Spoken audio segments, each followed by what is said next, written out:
Hey guys, of course, this is another day with me. So this is Sandy, another kwento-kwento day.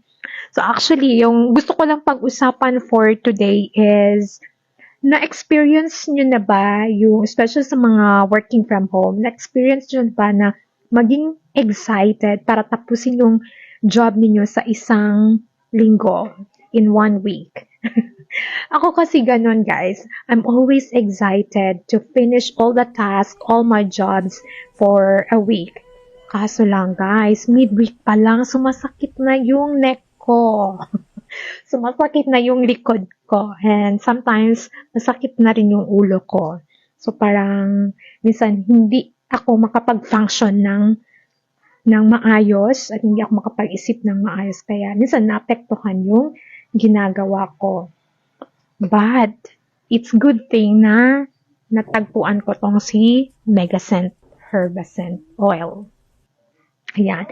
Ito yung naging kakampi ko, guys. So, ang pinaka nagustuhan ko is yung menthol niya.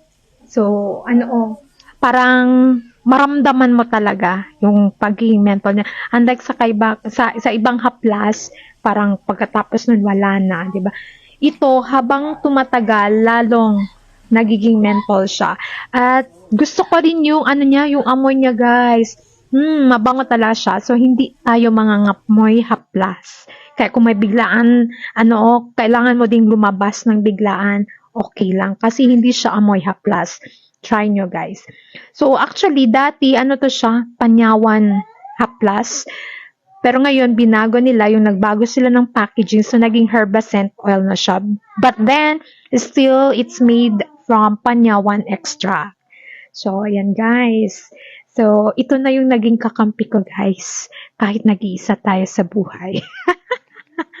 Well, anyway, sa mga 40 dyan, 30 dyan, baka gusto nyo rin i-share kung ano yung gamit ninyo pang haplas, na hindi medyo amoy haplas.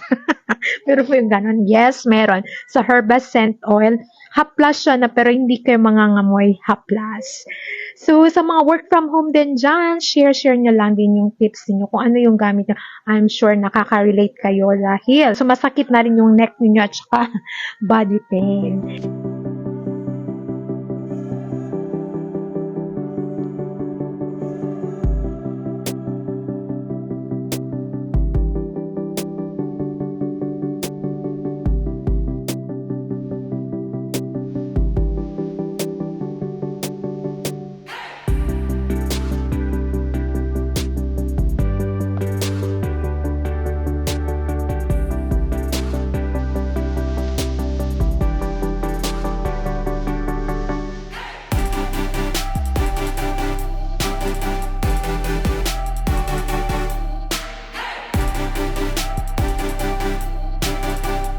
So, yan lang so far and see you next time. Bye!